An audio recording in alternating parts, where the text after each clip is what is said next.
Welcome to all this week here for this week's partner training on how to repair business credit live stream. Want to reach out here to all of you and thank you so much for attending here today. Today we have a really neat topic that we've been getting a lot of inquiries and a lot of questions on clients that are coming on board and or clients that may have questions and are coming to you with a need for credit repair. And although we have a lot of partners that are in credit repair, or maybe we have some partners that have some clients that are coming over and just need some sort of help in getting their credit repair for their business, because maybe one payment was late over 30 days or whatever the case is. This is a really good partner training so that you can really grasp a lot of information and utilize it on a day-to-day basis when you're speaking with your clients. So this is strictly based off of your business EIN, not so much on your personal credit. But today we're going to be diving into details, exactly how to effectively dispute errors and raise your business credit scores.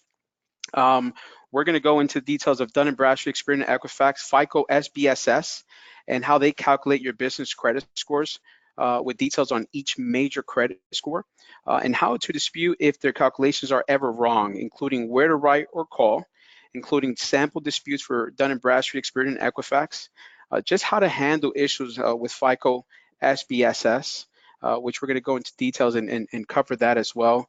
And how it's a good idea to also look into your TransUnion scores.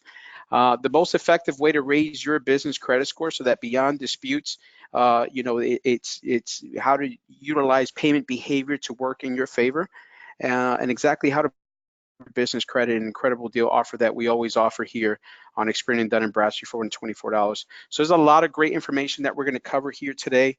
Again, Hiram with Credit Suite covering in for Ty Crandall. Let's get into the details here with business credit. So the business report credit agency, or the business credit reporting agencies who we do a lot of business with and or receives a lot of this data. One of the things that is very important and crucial is that there are three main credit reporting bureaus. Okay, and these three major credit reporting bureaus is Dun & Bradstreet, D&B. Sometimes you hear them at Duns, Experian, and Equifax. And then one of the ones that are coming out that are really coming out strong is FICO SBSS, which is also vital to the small business credit scoring system that is out there right now. One of the few things here is that FICO SBSS has been really coming up where they were not really recognized, because they don't really, they're really not out there up front like you have, like the other three, which is Dun & Bradstreet, Experian, and Equifax. But one of the few things that we see here is that they're really coming out and we have a lot of solid data that even Dun & Bradstreet, Experian, and Equifax does not have. A little more detailed information, almost very close in line with LexisNexis, which is one of the bigger, more popular data, retrieving information system company, who has data and information on you personally, speeding tickets, things from detailed information on tax returns and detailed information on how many homes you've owned, and because business credit is not governed by the SCRA, you will see that a lot of this information is updated without you knowingly, without you knowing anything about what's on that record. So the few things that we're going to be covering here is that there are four main business credit scores, not just the three that we see every day, which is Dun & Bradstreet, Experian, and Equifax, but the Dun & Bradstreet Paydex is a score that varies anywhere from 0 to 100. It's an 80 credit score is great. It's, that's considered a 750 credit score in the personal world. And they IntelliScore is this experience. IntelliScore is 0 from 100, and 76 or better is good. When it comes down to Equifax credit risk, that's a 0 to 100, and a 90 is really solid when it comes down to Equifax. And these are the few details that we need to know what is reporting and how does my score reflect. If you look at what's a form that the banks use a lot, it's called risk-based pricing.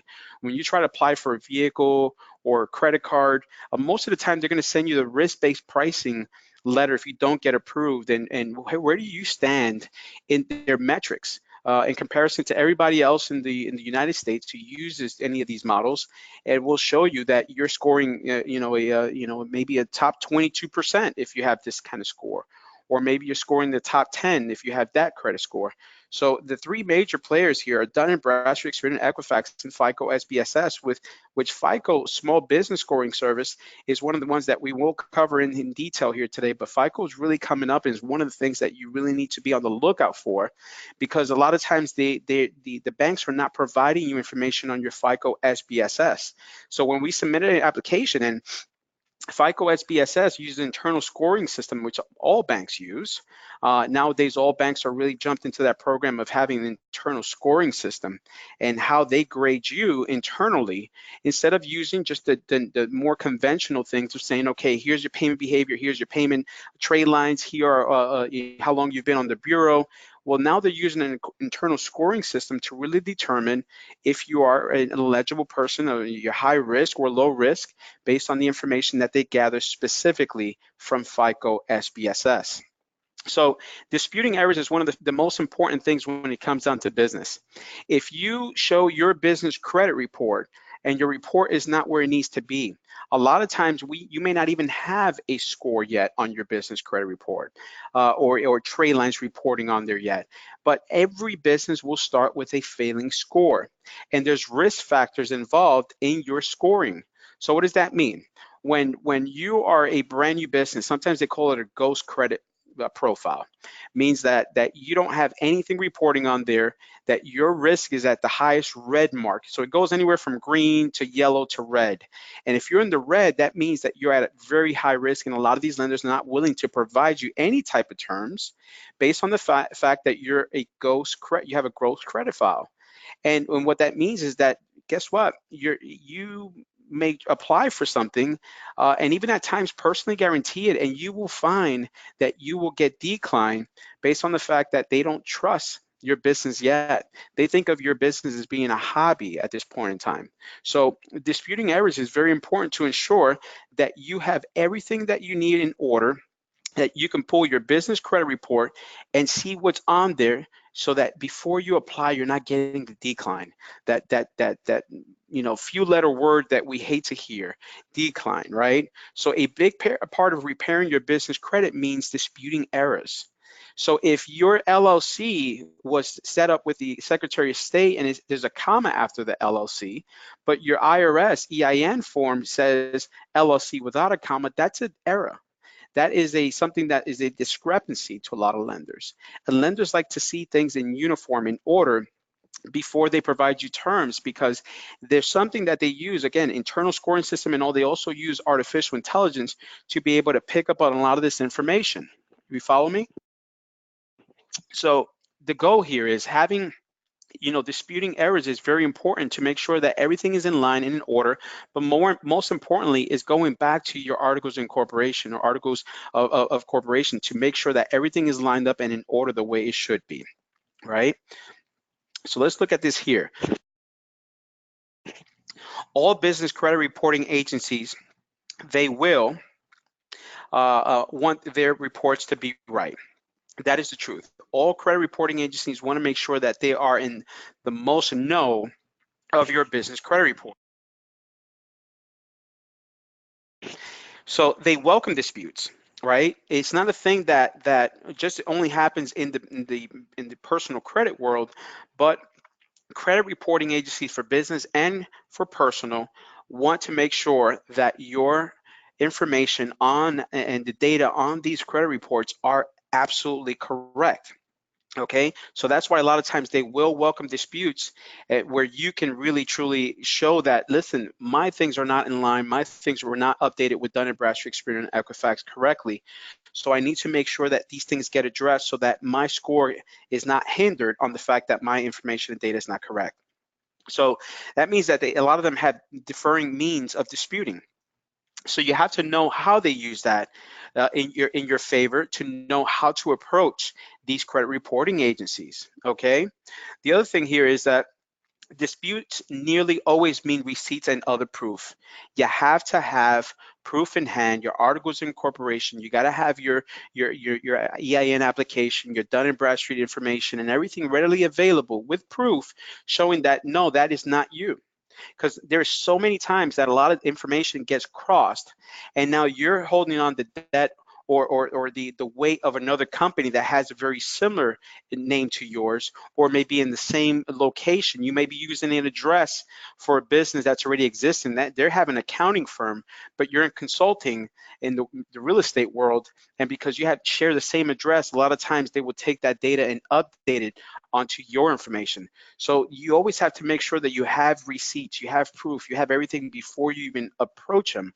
Because one thing that they will do is that if your information is not correct or you're missing information, not only will you delay the process, but they will also verify that information and deem it to be yours based on the fact that you didn't come up with enough evidence to prove that the information is not for you and your business.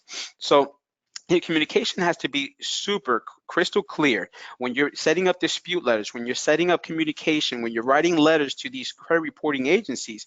You have to make sure that everything is clear communication and that everything is being put on paper. Do not skim or do not go through these documents or these letters or these communications fairly quickly, because you need to be able to take your time and address your concerns, build your case on some solid foundation and some ground information to ensure that you're providing them the right info so that they cannot turn around and say, well, no, the information is deemed yours and we cannot do anything about it.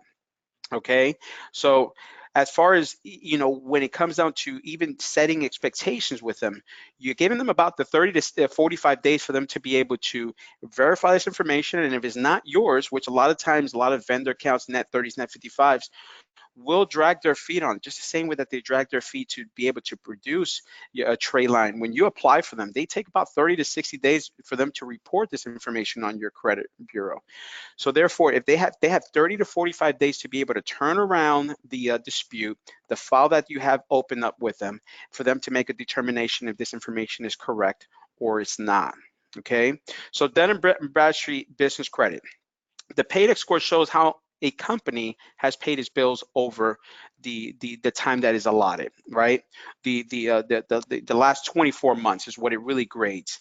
And Dun and Bradstreet provides you this information. They are information gatherers, and they will determine what you have on there based on payment behavior and when was the last time you made your bill payment on whatever you've applied for. The Paydex is the most popular business credit score out there. There's no other credit reporting agency that is as big as Dun& Bradstreet. Now, they set themselves for success because not only are they also helping you and establish some vendor accounts, but they're also gathering information and they hold that. It's a monopoly that they run, right? If you want to build vendor accounts, Dun& Bradstreet is one of those companies that said, well, they raised your hand and they said, we can do that for you, but they're all based on net 30s and net 55s. Nobody's really going out there and providing you any types of loans based on net 30s and net 55. This is just groundwork in order for you to get to the next level on other revolving accounts and revolving lines and so on that need you to have a certain amount of payment history or trade lines or payment experiences on your credit report in order for these lenders to provide you any type of terms. So Dun & Bradstreet is driven on the fact that you're making your payments on time, and we will cover that later on through the slide deck here. But Dun & Bradstreet rating shows a company net worth range based on the company financial statements as well as company overall condition. Okay, that's how they are able to determine eligibility for any type of terms and conditions that you're going to get from the lenders. Paydex is dollar weighted. Okay, it's not so much on if you have 40 trade lines actively reporting and all of them are $10, right? They rather have $4,000 one trade line for $4,000 than have 40 trade lines all based off of $10 and $20 here. So it's all weighted on the amount of money that you have. So Dun & Bradstreet gives more weight to limit accounts over smaller limit ones. Okay. The other thing here is more weight goes to trade accounts reporting higher amounts. and extended, less weight goes to trade accounts reporting lower amounts of credit being extended. So it's all about having a good, solid credit profile. But when it comes down to Dun & Bradstreet, it's all about dollar amount. How much have you financed lately? That's the term they use. How much have you financed lately, not how many trade lines are reporting lately. Okay, so past performance and bill payment is a main driver of this number. So that means that bill payments, if you have 10 trade lines and you're at all under 30 days, obviously that's going to increase your paydex score to that perfect 80 score that everybody wants, so that you can now find yourself really getting the best terms out there based on the fact that you have a great paydex score. For those of you that are facing, some of those clients that have a government contract, the government will pull your paydex score. It's very easy. You don't need permission from the principal of the company to have a credit report pulled on a business. For personal credit, yes, you need my permission in order for me to allow you to look at my credit report before you provide me any types of terms, as well as a job application. When you go in, you pull my background and my credit report to determine if I am a good candidate and handle my money responsibly, because you will determine based on what you see if I'm a good employee. So when it comes down to Dun & Bradstreet, their paydex score and the way that they do things, the government really a lot of times pull your business credit report to see who are you paying. How's your payment behavior? Are you going over 30 days? Can you handle the amount of money that you've gotten? That is all very important here when it comes down to your paydex score. Okay, and a business can get a good business paydex credit score by paying suppliers and vendors promptly.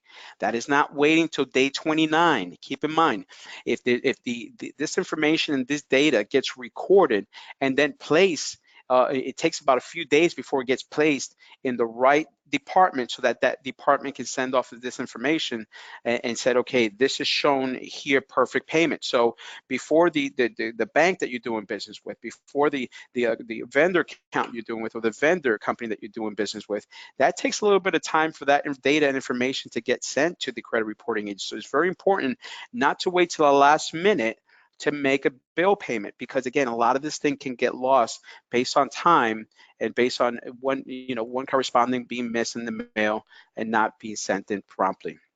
So one of the things that I do want to talk to is your paydex score broken down, right? And this is very important and crucial. 100, expect payment may come in early, right? So 30 days or sooner, that means that you are making your payments before the 30-day time frame. Usually what we say is around that 1 to 5 day time frame is the perfect time. When you're building business credit right from the beginning, is the perfect time to sending your bills and pay those bills before the time that 30-day mark comes into play. 90 score is a payment comes with an early discount period, which is 20 days or sooner than the terms.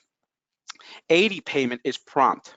Okay, that means that you are paying that payment prompt, but not day 1 through 5. Okay, 70 payment comes 14 days beyond terms. That means that you're paying 14 days beyond that term that's been allowed to you. A 60 payment comes 20 days beyond terms. All right, that means that 21 days after that time frame. A 50 paydex score means payment comes 30 days beyond terms. Okay, that you don't want to go anywhere below 80. Okay, if we're following me here, it's all about making the payments on time, ensuring that you don't even get to that point of the 70, 60 paydex score. A 30 is payment comes 90 days beyond the terms. 20 days, payment comes in 120 days beyond the terms. And UN, that means that unavailable, that data has not been collected, and that information can be null and void, and a lot of times we can use it as a defense to be able to dispute anything on your file. So we'll cover that a little later on, but unavailable is one of those things that data is not recorded promptly. And a lot of times these files will be deemed not valid, and therefore that payment history or that payment mark will be removed off of that specific trade line. So disputing D&B. One of the things here, as we're moving along the the slide deck here today, take a picture, take a photo, and this is good information that you can utilize for yourself, so that when you are disputing with Dun& Bradstreet this information, you know where to go to. So www.dnb.com/about-us/our-data.html.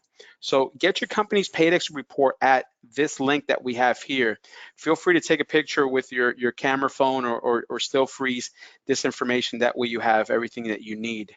But PAYDEX, Dun & Bradstreet PAYDEX customer service telephone number is here as well, 1-800-234-DUNS, 1-800-234-DUNS, which is 3867. And this information right here, you know, they want you to dispute via telephone call. They're one of the companies here that like to hear from you. And the reason why is because they have the opportunity to maybe entice you into a program that they may have, or get you in their credit monitoring service, which is about $149 a month. So they always want to have the opportunity and the upper hand to be able to pitch you on something that you really don't need, because at the end of the day, you don't need to fill your credit profile with a bunch of net 30s and net 55s. As we know, you cannot walk into Bank of America and walk in with 30 trade lines that are all vendor accounts and try to obtain a loan. So one of the things here is that they want you to dispute via telephone call, and that's one of the ways that you can do that. Have your DUNS number handy when you call. Don't try to fiddle through things at the last minute, because these guys are really trying to get off their phone. They just want to get on, and they're recorded. The calls are recorded, and a lot of times they just want to get you and resolve your issue within 5-10 minutes. They're graded on the way that they take calls. They're graded on the fact that you are able to just get in, get out, and not have to utilize any other sources or whatever of their time. So the other thing here is learn more about PAYDEX score, which you can go to www.dnb.com/glossary/PAYDEX. So I'll give you a second here to take a screenshot and a picture of this information here. Obviously, this information will be archived in your partner success or partner resources archive videos, where you can gather this information. But this is how you start the disputing process with Dun & Bradstreet, which is very important here for you to do in the event that you or your clients need some help and assistance when it comes down to that. So Dun & Bradstreet disputes looks like this. Okay, you basically are going through their portal. You go to the home page, then you go to I Update main menu. And once you get to the I Update main menu, your information will come here based on your DUNS number and the company number and all the information that you have here. Okay, you will be required to add the company on here so that you can start that process. Okay, and this is what it looks like. This is, again, through the Dun & Bradstreet website, I Update portal, which you can enter into your business credit report. But one of the things that you want to do is go to your payment history. As you see these arrows right here, your payment history will determine where you're at. It will provide you, you can go and then click onto public filings, and then you'll be able to see negotiable instruments on here, which are what collateral you're working with, what type of loan it is, are you the original lender, is there another lender on here, or you're the original business, security party, debtor, filing number, filed with, date filed. All this information and data is recovered from them, and this is information that they use, again, from SBSS as well as LexisNexis to determine all these things that are here. Okay, so one of the things that when you're working with Dun & Bradstreet, you want to make sure that you have all your information and all your ducks in a row to be able to go in and dispute anything. They're very easy to dispute as long as you have all the information that in line. A lot of times these lenders do take their time. They're not like credit repair. Credit repair in the personal world, that is much, they have departments set up for that. Not so much when it comes down to business credit. Okay, so I want to speak a little bit about moving on to Experian Business Credit Score. And when it comes down to Experian Business Score, IntelliScore, second most popular score after PAYDEX. They are the second largest one after Dun & Bradstreet. So they want to make sure that most recent score system is an IntelliScore Plus. That's one of the newer programs that they have. They did an overhaul on their program. And here goes that meter that we were talking about, very bad, bad, fair. And it shows you in a meter, where does your company score? Are you good? Are you excellent? Okay. So IntelliScore Plus takes into account hundreds. That means hundreds of different variables to offer a score between 0 to 100. And it predicts a business risk of going seriously delinquent over 91 days late, or having a major financial issue like bankruptcy in the next 12 months. So there goes the risk-based pricing that we were talking about earlier. If your business represents itself as a very high risk industry, or if it's represented as somebody that doesn't have much credit on their business credit profile, this will hinder you on trying to get funding. So that's why it's very important to start with the vendor accounts and the net 30s or net 55s up front to be able to increase this Experian score that we have here, the Intellis score. The goal here is to be able to be sitting on a higher score over that 80 mark and on all, to ensure that you're really in the right position to obtain the funding that you need with the lenders that you're trying to apply for. So in IntelliScore Plus Decoded, over 800 aggregates or factors affect credit scores when it comes down to IntelliScore.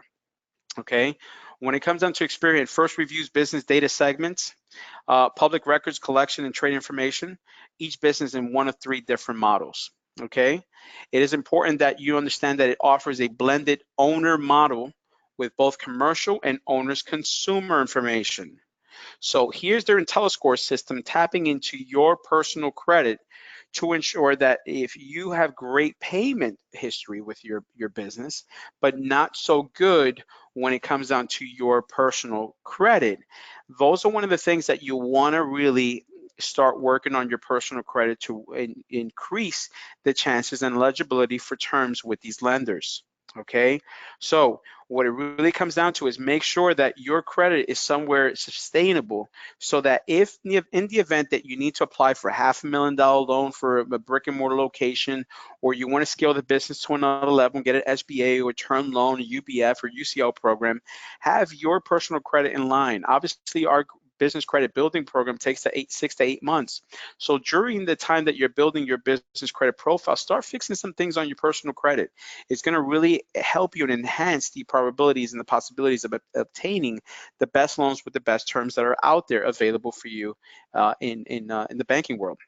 So since this score includes consumer data, it is one of the only scores someone needs your permission to pull. Okay, so keep in mind when it comes down to business credit, it doesn't mean that the credit's going to go up based on your name, and it's going to be solely based on your credit, right? There may be a lot of times that these banks do co-reporting, where they report on your personal credit and report on your business credit, just like Capital One, just like JP Morgan Chase, just like American Express, just like a Discover Card. They will provide you business terms, but a lot of times they'll utilize that and co-report on your personal and on your business. 76 to 100 is low risk. Okay, if you see this little meter right here, it is considered low risk, which is the green meter, right? You want to be somewhere in that green, 75 to 100, not so much 50 to 7,500, because there's still some risk and some questions that these banks will see you as. Okay, so ensure that your Experian blending scoring system, when trouble hits a business blended score, when it comes down to your IntelliScore system, you want to make sure that that can drop an average of 30% over the 4 quarters leading up to the bad event. Okay, listen to that. When trouble hits a business blending scores, drop an average of 30% over the 4 quarters leading up to the bad event. So that means that they're taking all this data and this information, and they're putting it into their algorithms and their formulas and coming up with a IntelliScore based on your performance that you may have on your personal credit and on your business credit, and hold or call the loan a lot of times if they see that you are too much of a risk. If you're having too much credit out there and not paying down these accounts, they will take that into consideration. But obviously, consumer scores of an owner, it's shown no statistically significant decline over the same period. That's the difference between personal and business. Okay, the score evaluates personal information on the owner as it relates to business performing. Okay, how's the business performance? And of course, Experian IntelliScore, if you break it down, it has 5 different components, excuse me, not 3, but 5. Historical behavior, which is 5 to 10, makes up 5 to 10% of your payment score. Age, industry, size, it's 5 to 10% of that. Credit utilization, 10 to 15% of that is not so it's not weighted so heavily like you see on the personal side, but it is weighted. It determines an IntelliScore. It also, derogatory items is 10 to 15% of that. Payment balances, 50 to 60% of that. So if you're missing out payments, that's one of the biggest chunks of the pie chart. So make sure that payments and balances are in place and aligned to ensure that your score does not fall into the heavy risk meter. Okay, the IntelliScore basis is number of trade experiences. All right, opposed to Dun and Bradstreet, Dun and Bradstreet is all weighted on dollar amount. IntelliScore is all weighted on trade experiences. How many do you have out there? Your outstanding balances. What are those balances looking like? If they got you if we got you $100,000 loan, and you have 99,999.99 out there, and is carrying that same balance for 3, 6 months, 9 months, you got to find a way to be able to move that needle and consistently, look for other lending opportunities out there to take that money and move it on to another type of loan, or possibly, consolidate it, or possibly pay that one off through another lending source so the time can start again. But it's all based on, your outstanding balances. Payment habits. Are you making your payments on time? Credit utilization. How much of that credit that you've been given, if you're at a $250,000, are you using every penny that there is on that money? And when it comes down to trends over time, what are your trends? What are your habits? What are your behavior habits? What are you doing constantly with this credit that is being given to you? Are you moving the money around? Are you placing it in the right place? Right? We also have public record recency, frequency, and dollar amount. That's crucial. Again, this is important to understand how these credit reporting agencies work so that you can utilize it in your favor. Not so much have them control your business credit profile and their scores, but work the system the way it should be, the way it's intended to be, so that you can come out on top. Okay, demographics like years on file, SIC codes, and business size. If you're a high risk industry and you have if you're in real estate, obviously, having the name in place and everything will really help you out drastically, because your name, it can be nebulous. You can have a name out there in consulting group, solutions, enterprise, not I buy a home to realtygroup.com. That's high risk. So a lot of that accounts for 5 to 10% of your scoring system. If you're at a 68, 10% of that, listen, that can get you over to that low risk meter of 75 or more when it comes down to IntelliScore. And disputing Experian. This is one of the links that you want to follow here to ensure that you can go out and get inaccuracies, completed. Get them, dispute inaccuracies on your small business. It's very easy to do that. These are the links that you're going to follow to ensure that you can connect with them and get the right report updated.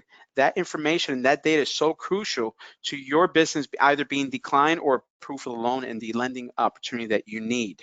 Okay, so here are the few ways that you can do it. You can do a dispute online here at www.experian.com/disputes./main.html, or you can do that directly on through the business credit, small business credit, link that we have here that we're showing.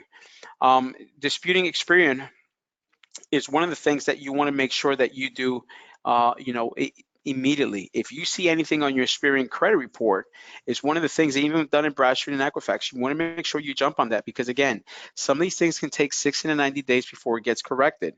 And you don't want to wait till the last minute to find yourself, trying to dispute something when you're ready to obtain the funding that you need for your business.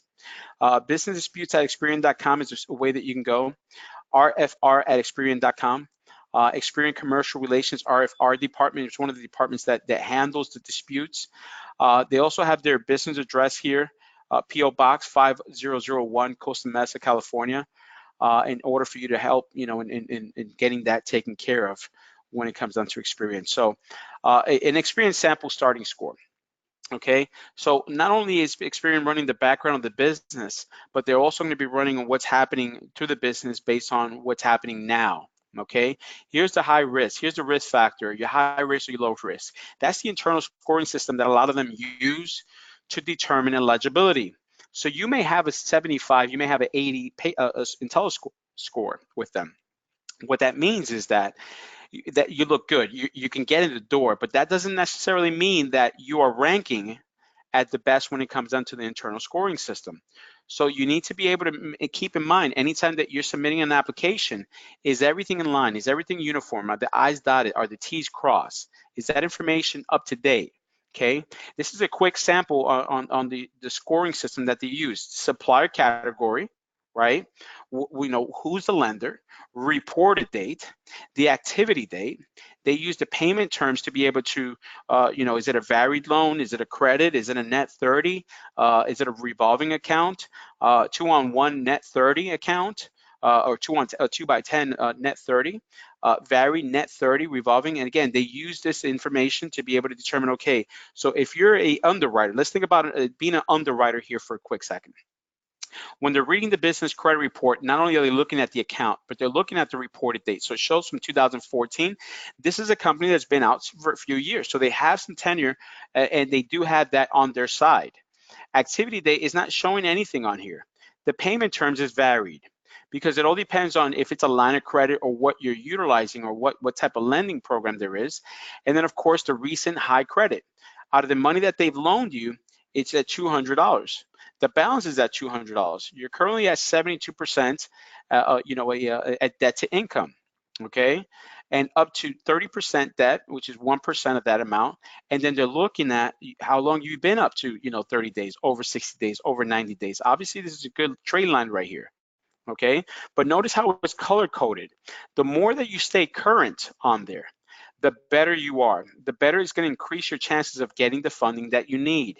The more you start getting into the higher risk stuff, which is almost that lime green color that you see here, banks don't want to see that. 31 to 60 days, this is a big no-no, okay?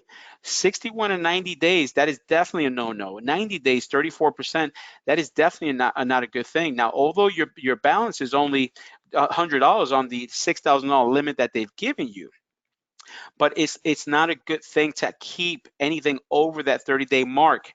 In fact, you want to pay before that 30-day mark. You want to stay within that 5 to 10, that 1 to 5 day. As soon as you get that invoice, you're paying it off immediately. In fact, if the invoice doesn't arrive to that in that time frame, call them up. Find out, where is my bill? Banks will respect you much more by you calling them up and following up with them and putting them in check and say, okay, I need this bill because I need to get taken care of. Okay, and that goes for the creditors. You want to be reaching out to these creditors and letting them know, listen, I need to pay this bill off. Where can I do it over the phone? Can I have a confirmation that it has been paid? And when it's posting is information that needs to be shown on the information that you're gathering from them, because it's very easy that they take that payment and the payment doesn't process 3 days later, and now that payment process date is the same exact date of the day that you made the payment opposed to the day that you initially made that payment. Okay, additional payment experiences you see here. Auto lease. It looks like they had an auto lease, and the recent amount was for $51,600. Obviously, that was paid. That was paid like a champ. So there's no net 30, or excuse me, there's no reporting on the 30-day or anything like that. But that was paid on time. Okay, that account was closed. All right, right here, this page right here shows another side of things. This person looks like they were in construction, maybe. Okay, and they had a vehicle that was paid. The account was closed. Perfect, but it was closed because it's been paid. But then again, you look into some of the stuff over here that credit card wasn't looking too well. Okay, it looks like there was a point in time that they got to around that 90-day late. Right here, it turns into a collection. That is a big no-no when it comes onto the IntelliScore scoring system. You don't want to get yourself there at that point. Obviously, it's good to obtain credit. It's good to have credit out there, but it's more important to sustain and to make the payments on the right time, the right date, and really have a complete handle of your bills when it comes onto your business. Okay, here are the collection filings that we have here. This is almost like the inquiry, which is the last page that shows your inquiries and everything that you've applied for. And it shows you what accounts are open, have they been paid in full, the status, uncollected. There's money that this was a collection agency here. There's a telephone number. So a lot of times you want to gather that data by the last page that represents on your business credit report. It's usually on the last page that represents your inquiries. It also represents who you've applied for. And on those inquiries, it'll show you what agencies are taking this information. okay? It'll show you the telephone numbers. We're not asking you to call them and validate this information directly with the agencies that are running it, but what we're asking you is to figure out what's happening, right? What is going on with my credit? A lot of times this information is right there, it's right in front of you, it's prevalent. But having this information, this data is very crucial to ensuring that you're on top of everything, just like you are with personal credit, right? There's a reason why you're a 760, 800 credit score, because you're paying a lot of these bills on time when it comes down to your personal life, your personal credit. When it comes down to business credit, you want to stay on top of the game to ensure that you never get sidetracked by a lender that states, well, whatever happened to AG Adjustments LTD, you're in a collection for $328, and the amount has not been collected. Now you can always dispute with them and get a good offer letter. Dispute to remove. My credit repair companies that are out there know what I mean. You want to be able to write a letter in place to state, listen, I need for you to be able to remove this off my business credit on all three credit reporting agencies, the ways that you're representing. And I need for you to, if I can negotiate on this $328, and I'm willing to pay you 20% of this debt.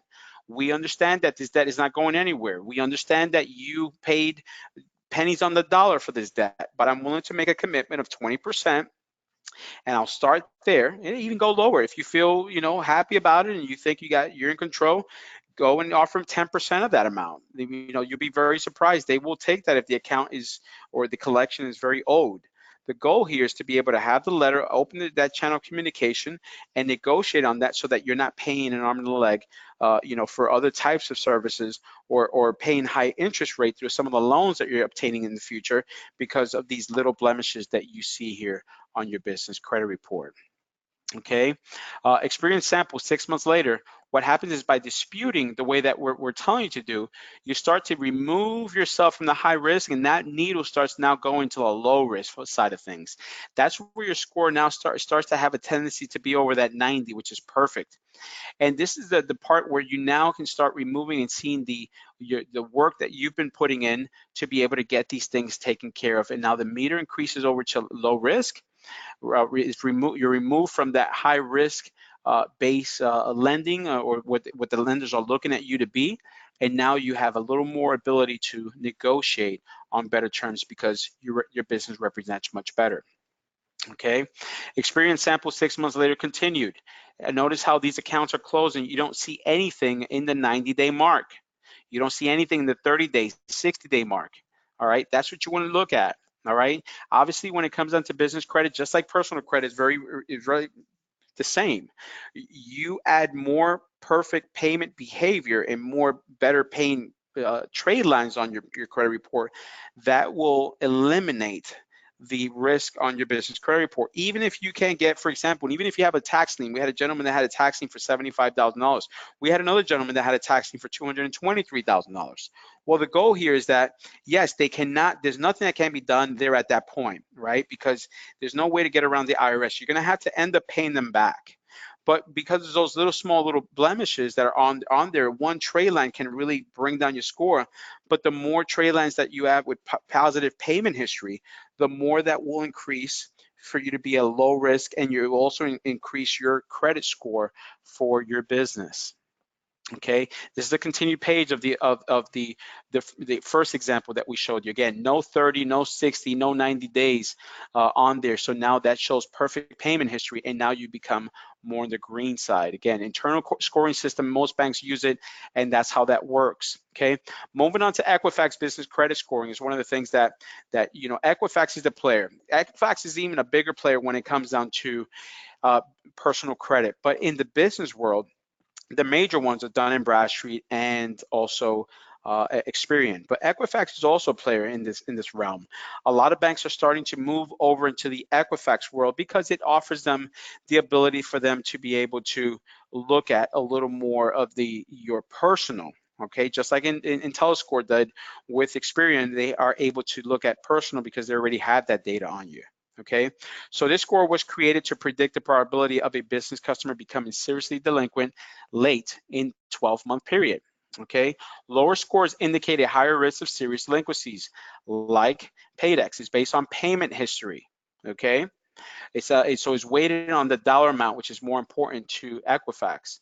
90 plus means that you paid as agreed. So if you have your an Amazon account or Lowe's or Home Depot account, and we're not talking about a net 30 or net 55, we're talking strictly on a revolving account, and you have you borrowed 40 grand, you're in rehabbing, or you're doing anything to do in the real estate world or construction. If they give you terms that are, your next payment is in 30 days, you want to pay that off. So that means 90 or more is going to get, if you pay within that window, you're going to have a better score of 90 or more when it comes down to Equifax. Now, if you pay anywhere from 1 to 30 days overdue, that's 80 to 89. 60 to 79 days is going to get, or if you pay it over 31 or 60 days, you're going to be in that 60 to 79 score.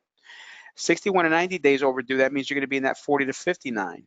91 to 120 days overdue, you're going to be in that 20 to 39, which is a failing score. Anything under this 80 to 89, you don't want to be there, okay?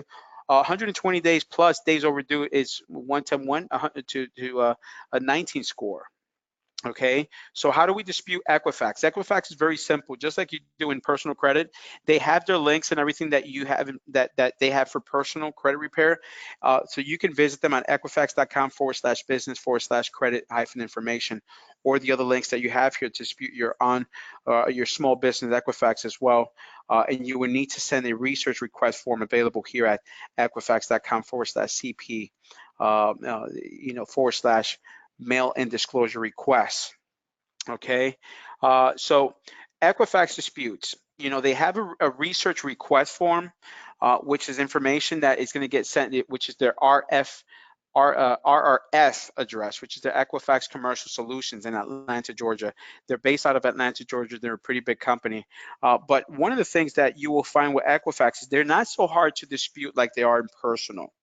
Okay, personal, they really have a really good grasp on personal, but business is much more different. Again, time is on your side when it comes down to disputing in business world, for the simple fact that it does take them a little, the creditors and the net 30s and the vendors and all of them to respond back, because they still do everything through snail mail. A lot of searches and then a lot of things are updated when it comes down to personal, because a lot of this data and information can be handled through email, can be handled through online portals and so on and so forth. But when it comes down to Equifax disputes, time is on your side. They have 30 days to answer you, and sometimes it may take the account 45 or 60 days for them to even reply back. By that time, that document or that trade line has already been removed off of your business credit. Okay, so you want to make sure that you have your reported business name and reported business address on here to make sure that everything is filled out completely. You don't want to leave anything blank, okay, because it will delay the process, and a lot of times they will just go in the favor of that lender. Okay, this is a continuation page of what that form looks like to dispute, and they're very simple. Again, Equifax is one of the easier ones to work with to ensure that you have everything that you need. Now, I do want to touch briefly here with you on FICO Business Credit, which is FICO SBSS, which is one of the companies that we're getting a lot of attention from. So FICO, liquid credit or small business scoring service is one of the 3 main business credit scores that are out there. It's the one credit score all business owners should know, but many have never heard of it because until now, it's been hard to get your hands on it. Banks aren't required to disclose that they use the FICO SBSS score, and very little information exists about it online. So more lenders are using it because it helps them make faster, more accurate lending decisions. This means they can make decisions in hours, not days, okay? So in fact, the US Small Business Administration now uses the score to pre-screen its most popular 7 loans. If your score falls below their minimum threshold, you may not qualify for one of the most attractive, lowest interest rates small business loans available. So starting at the beginning of 2014, all SBA 7 loans applications up to $350,000 are required to go through a business credit score pre-screen, okay? So to be clear, if you're applying for an SBA loan, most likely it's a 7 SBSS loan that you're applying for. SBSS scores can be used for term loans and lines of credit for amounts of up to $1 million. So if you're applying for $1 million or less, chances are your lender will use SBSS to help make its decision. Like personal credit scores, FICO SBSS rank over small business by their likelihood of making payments on time. So the FICO score ranges anywhere from 0 to 300. Again, go back to that internal scoring system that we were talking about earlier. The higher the score, the better. Okay, the minimum scores to pass the SBA pre-screen process is currently 140, but most lenders set their minimum score at 160, raising up the bar so that they can eliminate the high-risk borrowers so that they can have the cream of the crop. So it's very important to make sure that your FICO SBSS is internally scoring the right way when it comes down to when they look at you. The scoring is based upon personal and business credit history and other financial information. A strong history of business with credit, timely payments to vendors and suppliers may help boost your SBSS scores. If you have derogatory or no credit history, it may take months or even years of positive credit activity to move your SBSS score significantly higher. It's vital to build your credit and ensure it's healthy before you need it. All right? Because businesses are not covered by FCRA protections, you can be denied business financing due to your SBSS score, and lenders are not required to notify you of the reason why. Don't we hate that? We apply for something online, we apply for a credit card, we apply for something that we should have an instant approval, and you get that dreadful word that says, you know, you're not approved. You'll receive a letter in the mail 7 to 15 business days, but they're never going to put the reasons why they are declining you. And a lot of times it's because they don't need to disclose their internal scoring system that they use to determine if you're an eligible candidate to obtain the funding that you need. How unfair is that? That's truly unfair, because a lot of times I want to know, as a business owner, what do I need to do so that I can be in the driver's seat and make sure that before I apply to any lender that's out there, I have the right things lined up, everything is uniform, I's dotted, T's are crossed, and everything in place in order for this to truly, truly work. Okay, so let's look at a little more into the details of how the credit score is calculated. The FICO SBSS score measures small business credit worthiness. Okay, becoming very popular with lenders because they're using this internal scoring system to try to deter you from, you know, knowing all the details of what goes into applying and what goes into approving a deal. Widely used by SBA to qualify business loans based on both personal and business credit, not just business as a main business scores do. And of course, in qualifying for a lot of this information, the short answer is that the score is calculated by looking at personal and business credit history, as well as other business financial information like age of business, number of employees, financial data, such as revenue and assets. It truly is global of view of business overall financial health.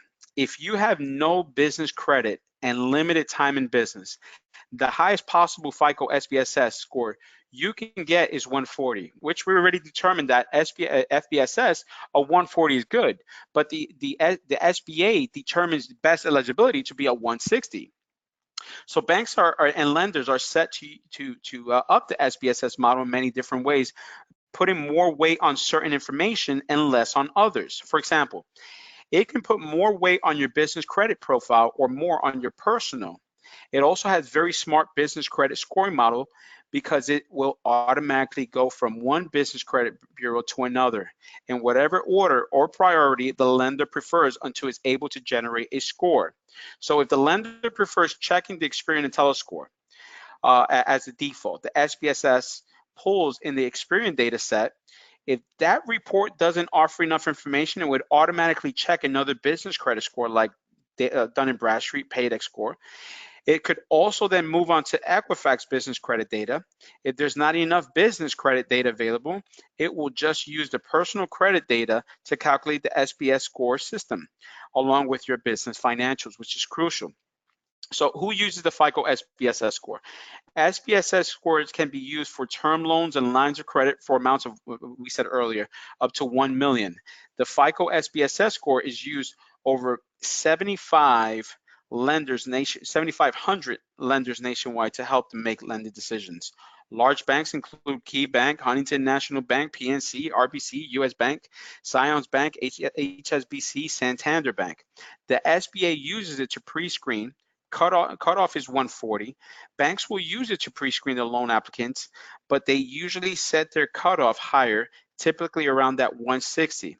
So if your score falls below that, they will look at your business as too much of a risk. Plus, banks don't want to waste their time filling out lengthy SBA loans application if they are not confident that you'll get denied because of the low FICO SBSS score that you carry. So with that being said, how can I improve my FICO SBSS? You can take steps to start improving your FICO SBSS score. You need to take care of your personal credit and start building business credit. Obviously, one of the sources that we use is NAV, because NAV will conduct background on your personal credit and merge it with business credit.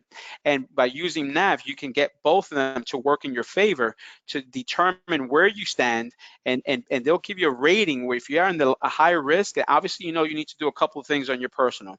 If you're in high risk with the business, you need to do a couple of things in your business. So lastly, you may just need time to show solid business financial history that makes your business looks like more of a solid entity than a non-solid entity. All right. So creditors can refine the scoring by weighing different types of factors. It is highly intelligent score as it automatically goes from one business bureau to another in order to priority the business or the credit issuer chooses to generate a score. So if a lender prefers Paydex as a default, the SBSS pushes that over to the SBSS. If there isn't enough data to generate that score, we already talked about that. They're going to use another scoring system to automatically check for maybe Experian score, or even more on Equifax commercial credit. Okay, dispute FICO. It's very important for you to understand if there's any information. Again, you're not using this to dispute so much your personal credit, but get your FICO SBSS score through NAV. It's app.nav.com/registration. Question mark promptu equals true, TRU. This is a way that you can get your FICO SBSS score. And because this score comes from other sources, other scores, and your recourse disputing it's in dispute, your company scores with Experian, Dun & Bradstreet, which is Paydex, and your Equifax. Given that FICO SBSS score is also based on your personal credit history, you should always investigate and perhaps dispute your TransUnion score, because that's where that comes from. Okay, the FICO, FBSS is really a derivative of the TransUnion scoring system, which we know that the major players are Equifax, Dun & Bradstreet, and Experian. But TransUnion is starting to get into this model to be able to offer business owners the ability to score, and banks are starting to use the TransUnion, which they kind of disguise themselves as SBSS. But this is a way for you to dispute certain things on your personal credit and FICO SBSS. Since your Experian score is also based on personal credit history, you want to make sure this information is up to date and there's nothing hit or miss on your personal credit. Something as simple as, a cable bill, just take care of it. Make sure that your personal credit stays on top so that you can have the best results and everything that you need for your business credit. So repair your business credit going beyond disputes. Paying on time and in full will raise your business scores more than anything else. That is so true. Paying on time will really raise your business credit scores where you need it to be. It's one of the biggest factors when they're determining your credit score. Paying early is even more helpful. Also, don't apply for too much credit at a time, as many inquiries will lower your scores. Not only that, but at the same time, if you have too many accounts that are, one is due on the 5th, one is due on the 10th, the other one has an odd number due on the 13th, another one is due on the 20th, and they're all over the place, make sure that you have a really good accountant. Obviously, we can make money. We're a master of our craft in what we do in consulting and real estate and trucking, whatever it is that you own. But you need to have somebody that can really take the time and really record these payments. If you know what, if you don't have anybody, you just don't trust an accountant, download apps There's so many apps out there to remind you when certain payments are due, and have that cushion and that extra money in that account ready to pay anything off whenever necessary, to ensure that your utilization is not out the roof. So instead, use a business credit builder service. Obviously, you know this is what we do. This is what you want to talk to your partners, to your clients about. Partners, keep in mind, you really want to use this to your advantage when you're talking to clients. You know, you want to let them know that you can help them dispute anything on their business credit report. It's very simple. Some of you do this day in, day out. This is what you do for a living. You help business personal credit and increasing their credit score by eliminating and removing, you know, erroneous information on the business or the personal credit report. Use this as leverage for yourself to be able to help these clients out. A lot of business owners are out there looking for loans. They cannot obtain loans because they don't know who to dispute with. We just gave you the links right there where to take care of this. And at the same time, tell them, listen, I'm going to prepare you and help you with a company I'm going to refer over to you that's going to help you and build your personal credit. Your personal credit's not that good. That's where you come into play. Or maybe you do a joint venture with somebody else that does personal credit repair. Keep track of your credit. Don't let problems slide. If your personal credit is not good, you have another chance by utilizing business credit to work in your favor and make all the transactions and purchase with your business. It can really work for you.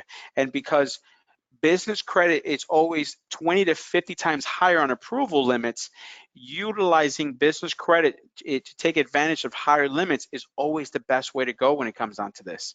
Okay, monitor your business credit report. Catch problems before they even worsen. You don't want to get to that 31-day mark. You want to be able to have an open communication and dialogue with the vendors or with these lenders and say, listen, I know that my reporting date is this time. Move my payment date to here because this is when I see some of my money come in. This is when money clears. So have that open dialogue. Don't allow them to just think that everything is fine and start reporting negative things to your business credit report. If the payment is due on the 30th and you so happen to get in on the 30th, and you call them, listen, I want this process right now. I want this posted today. I don't want this going over that 30-day mark. Obviously, we know that from day 1 to 5 of that being invoiced, you want to stay within that time frame. As soon as you receive that bill, from 1 to 5 days is when you want to keep it there. You don't want to go over that. It just gives that extra cushion. It gives you that breathing space. So if things get lost in the mail, they don't come back and say, listen, my bill got lost in the mail. You didn't receive it. You didn't post it on time. Now I have a 1 times 30 or 1 times 60. Make certain it is being reported and take care of mistakes as soon as possible. Okay, get in the habit of checking credit reports. NAV is one of the sources that we use here, and it only costs you 24 bucks. You can just go to our website, creditsuite.com/NAV. Sign up, it's 24 bucks. If you pay for Dun & Bradstreet and Experian, it'll cost you close to $200 with them paying them separately. Okay, obviously we have this credit monitoring, we have that ability, we have that relationship with them, we buy in bulk. So these enrollments and the credit monitoring that we have here is only $24 a month. Okay, which you can go to www.creditsuite.com/monitoring. I apologize, I said NAV. www.creditsuite.com/monitoring. And you know, just to recap, all 3 of the big business credit reporting agencies welcome your disputes. They want the reports to be right. They're monitored. There's a lot of agencies that look out for this information and they prey on credit reporting agencies. Information is not accurate. They want to make sure that there's not a monopoly between the credit reporting agencies and the lenders. That although we know that they're in cahoots and we know that in the personal world, you want to make sure that a lot of them are not taking advantage of a business owner, of a small business. So there's a lot of agencies that are out there that will, you know, blow the whistle if there's things that are not accurate. So they want to make sure that this information is accurate and they welcome you to dispute. So each credit reporting agency has its own scoring system and its own way of handling disputes. Raise your scores by paying on time and keeping the inquiries low, okay? Easily, quickly get funding, get access to every legitimate funding program in one place. Listen, we were there last week in Rhode Island, and we spoke to 300 real estate investors. And I can't tell you how creative this conference was. Not only from the people that were holding this event, but there's so many programs that are out there in real estate. I mean, think about this. One of the guys that are killing it with Airbnbs, he does not spend $1 out of his pocket to be able to get into a property and rent out from a landlord the 12 months or 24 months on a property, and then he asked for the permission of the landlord to say, listen, I'm going to go ahead and I'm going to get you some tenants. It's going to be Airbnb, so I'm asking your permission that I can do this. Make sure there's no HOAs or anything like that that you have to pay, or associations that are not going to allow this. But I'm going to get in there and I'm going to have a software that are going to trigger it and send out to these people that are interested in staying downtown Atlanta or maybe Hilton Head or wherever, and he rents out 2 years on these properties, and he has these people funneling in. So before he even has the property, he already has people lined up that are corporate, executives, vacationers, and people that want to just get away from the cold weather and just go head south. And he, with every transaction that he does, he makes a profit. The rent is $1,500 or $2,000 a month. On a monthly basis, he's making anywhere from $5,000 to $6,000. How easy is that? How creative is that? And not one penny comes out of his pocket, because most of the time these people are paying for the down payment to stay with him or security deposit or whatever the case is. I mean, this is brilliant. So a person like this may only need $20,000 or $30,000 in funding to be able to acquire maybe 1 or 2 properties that are, for the average person, that's too much. I don't want to live there. The rent is too much. But he's taking these rental properties, or he's taking these people that own these homes that are vacant, and going in and getting himself maybe a quick UBF, paying the whole year up front. It's all bank's money. It's not his. And he's paying down for the full year, has a cleaning service that comes in and is generating per property anywhere from $5,000 to $6,000 profit on a yearly basis. Okay, not killing anybody, but this is creative thinking. This is creative real estate. This is the kind of stuff that we want to get you some lending, some funding, because we have private lenders, we have hedge funds, we have all kinds of different lending programs that will be able to help you and your clients. Use our loan volume, our strength. We send, millions and millions of dollars to some of these lenders. We have a strength, we have a portfolio, we have a relationship with these lenders. Connect with us.